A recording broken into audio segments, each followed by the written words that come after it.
Jadi itulah dua orang. Tu lebih kurang cerita. Dua orang ni lah diutuskan oleh bos-bos mereka ni pi ke negeri Madinah. Waktu ni Nabi tak hijrah lagi. Untuk apa pi ke Madinah? Nak minta bantuan dengan robai-robai Yahudi. Tanya robai-robai Yahudi, lagu mana cara kita ni nak peralah Muhammad? Nak minta bantuan. Cara dia duk buat sama dia di Mekah tu tak lepas semua, tak jalan lah. Jadi 3 benda mereka bawa.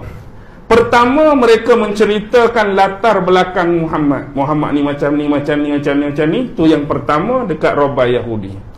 Yang kedua, mereka ceritakan sifat-sifat dan kepribadian diri Nabi. Muhammad ni sifat dia macam ni, orang keluar macam ni, orang gelap macam ni, fizikal dia macam ni semua.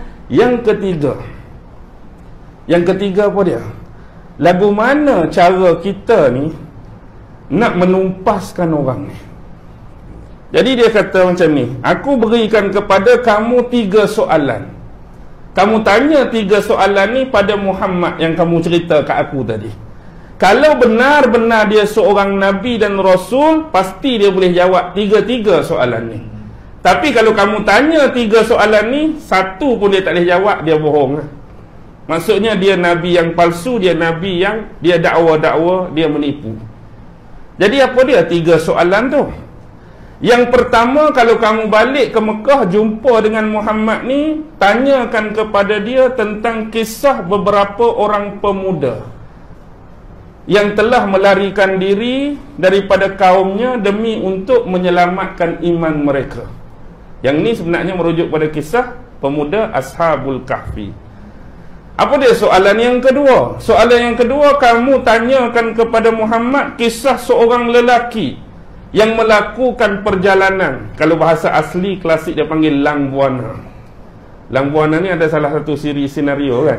Lang Buana. Maksud Lang Buana ni orang berjalan jauh, timur barat. Ni merujuk kepada kisah Zulkarnain. Tanya pasal kisah lelaki ni, perjalanan dia, apa yang berlaku. Yang ketiga ni, dia sebenarnya tak ada kena-mengena dalam surah Al-Kahfi, tapi dia duduk dalam surah sebelum tu, surah Al-Isra ayat 85. Wa yas'alunaka 'anir ruh qulir ruhu min amri rabbi wa ma utitum minal ilmi illa qalila. Tanyakan dia tentang permasalahan ruh. Jadi bawa balik benda ni, harapan-harapan 3 soalan ni Nabi tak boleh jawab. Dengan niat nak peralah Nabi lah. Jadi nombor 1 tanya Nabi apa? Ashabul Kahfi. Yang kedua tanya Zulkarnain. Yang ketiga tanya persoalan ruh. Bila 3 soalan ni dibentangkan pada Nabi, memang Nabi tak ada jawapan. Nabi tak tahu pun cerita sebelum tu Ashabul Kahfi tu apa, Zulkarnain tu apa, lebih-lebih lagi persoalan ruh. Jadi Nabi menjanjikan kepada mereka keesokannya aku akan bagi jawapan. Tapi Nabi tak limitkan masa esok tu. Contoh pukul 9 esok ke pukul 10, Nabi tak sebut pukul berapa, waktu bila, tapi Nabi kata esok. Dan bila sebut esok tu, Nabi mengharapkan apa? Contoh orang mari tanya soalan pada kita, kita tak tahu jawapan, hang mari esok lah. Jadi yang diharapkan Jibril turun bagi jawapan. Tapi Jibril tak turun pada Nabi bukan kata esok tu, 15 hari berselang Jibril tak turun. Inilah peluang yang digunakan oleh kafir-kafir Quraisy nak apa? Nak meremeh-remeh dan menuduh Nabi ni tak tahu, Nabi palsu, Nabi ni pembohong. Dah mari esok tu ada jawapan tak? Tak ada. Mari pula lusa, tak ada. Mari hari seterusnya, tak ada. 2-3 kali Muhammad ni leceh. Boleh jawab ke tak boleh jawab ni? Janji esok, mari hari ni, esok pula, mari ni, esok pula. Maksudnya peluang ni digunakan oleh dia untuk meraih simpati masyarakat pada waktu tu yang Muhammad ni memang tak boleh percaya.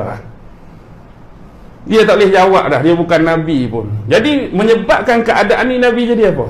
Kalau kita duduk keadaan Nabi tu, jadi tak tentu arah. Jadi rasa apa, sempit dada, jadi rasa kecewa, jadi rasa frah kerana menerima tuduhan-tuduhan tadi. Jadi selepas 15 hari itu baru Jibril datang.